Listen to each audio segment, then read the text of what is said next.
ብዙ የምናውቃቸው ሰዎች ዩቲዩበር፣ ቲክቶከር የሆኑ ህይወታቸውን እየቀየሩ ነው። ዛሬ የምናወራው ስለ ሁላችን ህልም ስለሆነ ስለ ኮንተንት ክሪኤሽን ነው። በ26 ኮንተንት ክሪኤተር ለመሆን የሚያስፈልጉ መሰረታዊ የሆኑ 4 ወሳኝ ነጥቦችን እንመለከታለን። እስከ ቪዲዮ መጨረሻ ድረስ አብራችሁን ቆዩ። ቪዲዮ ላይክ በማድረግ ጀምሩት።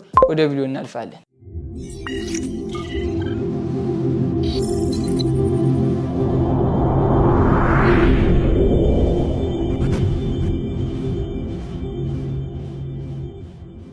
ብዙ ኮንተንት ክሪኤሽን ለመጀመር ትልልቅ ካሜራዎች፣ ትልልቅ ማይኮች የሚያስፈልጉት ይመስላል። ነገር ግን ከነዛ ትልልቅ ካሜራዎች ከነዛ ውድ ማይኮች በፊት የሚያስፈልገው የአእምሮ ዝግጅት ነው። ብዙ ሰው በብዙ መነሳሳት ኮንተንት ክሪኤሽን ይጀምርና ወዲያው በሳምንት ሲያቋርጠው እንመለከታለን። እኛ ግን ከነዛ ሰዎች ተለይተን በደንብ ስራችን እንድንሰራ የሚረዱን 3 ደረጃዎች እንመልከት።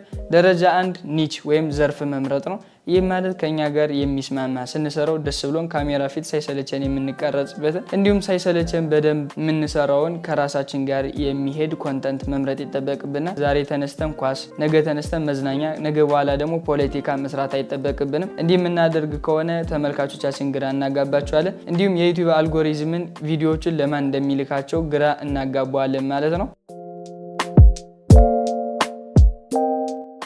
ሁለተኛ ደረጃ ደግሞ ታጋሽ መሆን ነው። የመጀመሪያው ቪዲዮ መጥፎ ሊሆን ይችላል። ነገር ግን በዛ መጥፎ ቪዲዮ ተስፋ ቆርጠን ማቆም የለብንም። በደንብ ቀስ በቀስ 1 2 3 4 ቪዲዮ እየሰራን ስንሄድ በደንብ የሚሻሻል ነገር ይሆናል ማለት ነው። እነዛ መጥፎ ቪዲዮዎች ትምህርት ቤቶቻችን ናቸው። ከነዛ ትምህርቶች የተማር ነገ ለምንሰራው ስራ መሻሻያ ይሆኑናል ማለት ነው። ሶስተኛው ደረጃ ደግሞ ዋጋ መስጠት። ቪዲዮን የሚመለከተው ሰው በቪዲዮ መጨረሻ ምን አትርፎ ይወጣል፣ ይህን ግምት ውስጥ ማስገባት ይኖርብናል። ከላይ የጠቀስናቸውን ሁለቱንና ይህን ሶስተኛውን ደረጃ ከግምት ውስጥ አስገብተን ኮንተንት ክሪኤሽን የምንጀምር ከሆነ በአጭር ጊዜ ውስጥ ይሳካልናል ማለት ነው። ኒች ወይም ዘርፍ መምረጥ፣ ሁለተኛ ደግሞ ታጋሽ መሆን፣ ሶስተኛ ነገር ደግሞ ዋጋ መስጠት። ወደ ሁለተኛው ነጥብ ስንሸጋገር ደግሞ በጣም ብዙዎቻችን የምንሳሳተው ስህተት የሚጀምረው እዚህ ጋር ነው። በጣም በውድ የሚገዛ ካሜራ እንዲሁም ትልልቅ ስቱዲዮችን ለመገንባት እያሰብን ኮንተንት ክሪኤሽንን በጣም ከባድ አድርገን እናስበዋለን። ነገር ግን ኮንተንት ክሪኤሽን ለመጀመር የሚያስፈልጉን ካሜራ፣ ማይክ እንዲሁም ላይት። የመጀመሪያው ደረጃ ካሜራን ስንመለከት ካሜራ በስልካችን መቅረጽ እንችላለን ማለት ነው። አሁን በእጃችን ላይ ያሉ ስልኮች 4K ወይም HD ቪዲዮዎችን መቅረጽ ይችላሉ። በእጃችን በያዝነው ስልክ ካሜራ አድርገን መጠቀም እንችላለን። እዚህ ጋር ማወቅ ያለብን በስልካችን ስንቀርጽ በሜን ካሜራ ወይም በጀርባ ካሜራው መቅረጽ ይጠበቅብናል። ሁለተኛው ወሳኝ የሆነው ነገር ደግሞ ድምጽ ወይም የድምጽ ጥራት ነው። ሶሻል ሚዲያ ላይ ብዙ ሰው የቪዲዮ ጥራት ሳያሳስበው ሊመለከትልን ይችላል።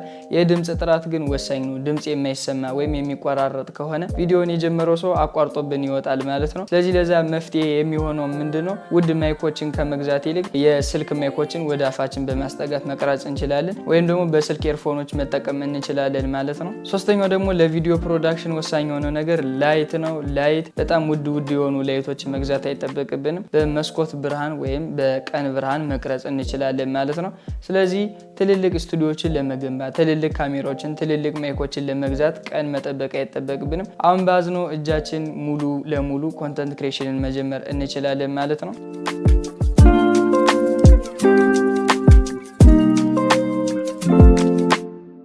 አንድ ሰው ኮንተንት ክሪኤተር ለመሆን ወስኖ ከተነሳ በኋላ ማለፍ የሚጠበቅበትን 2 ነጥቦችን ተመልክተናል። ወደ ሶስተኛው ደረጃ ስናልፍ ደግሞ የቀረጽነውን ቪዲዮ በምን ኤዲት እናደርግ ወይም ደግሞ በምን አስተካክለን ፖስት እናደርገው የሚለውን እንመለከታለን። በስልካችን ለምንጠቀም ሰዎች ካፕከት በጣም ዋናና ቀላል የሆነ አማራጫችን እሱ ነው። በጣም ብዙ ትራንዚሽኖች፣ በጣም ብዙ ኢፌክቶች እዛው ላይ እንደ ቴምፕሌት የተቀመጡ ስለሆኑ በስልክ ኤዲት ለማድረግ በጣም ቀላል አፕሊኬሽን፣ በጣም ቀላል የሆነ ሶፍትዌር እሱ ነው። ግሪን ስክሪኖችን ማጥፋት እንችላለን፣ ኖይዝ ሪዳክሽናችን ማጥፋት እንችላለን። ያለ ትልልቅ ማይክ የተቀረጹ ድምጾችን እንደውም በስልክ በካፕከት ማስተካከል እንችላለን ማለት ነው። ፒሲ ወይም ዴስክቶፕ ያለን ሰዎች ደግሞ አዶቢ ፕሪሚየርን ወይም ዳቪንቺ ሪዞልቭን በመጠቀም የቀረጽናቸውን ቪዲዮዎች ኤዲት በማድረግ ወደ ሶሻል ሚዲያ ፖስት ማድረግ እንችላለን ማለት ነው። ሶስተኛው ነገር ደግሞ ወሳኝ የሆነው ምንድነው? ቪዲዮአችንን አንድ ሰው ከፍቶ እንዲመለከተው የሚያደርገው ቪዲዮ ታምኔል ነው።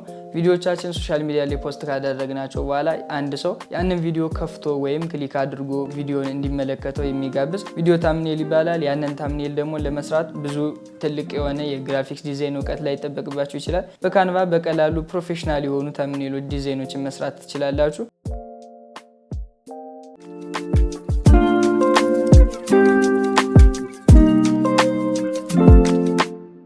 ለአንድ ኮንተንት ክሬተር ለመሆን ለሚያስብ ሰው ወሳኝ የሆነው ነጥብ የሚጀምረው እዚህ ጋር ነው ማለት ነው። ኮንስተንሲ ኤንድ ኢንጌጅመንት። ኮንስተንሲ ማለት ወጥነት ማለት ነው። ፕሮግራም ይዘን ስኬጁል ይዘን ቪዲዮዎችን ፖስት የምናደርግበት አንድ ቋሚ የሆነ ቀን ይኖረናል ማለት ነው። ከብዛት ጥራት ያስፈልገናል። ብዙ ቪዲዮዎችን በየቀኑ ከመልቀቅ ይልቅ በሳምንት አንድ ጥርት ያለ ቪዲዮን ሰርተን ወደ ዩቲዩብ ፖስት ብናደርግ በአጭር ጊዜ ስኬታማ እንሆናለን። ኢንጌጅመንት ማለት ደግሞ ተመልካቾቻችን ጋር ከቤተሰቦቻችን ጋር መረጃዎችን መለዋወጥ፣ ወዲያው ኮሜንት ሲያደርጉ የእነሱን ኮሜንት መመለስ ይጠበቅብናል ማለት ነው።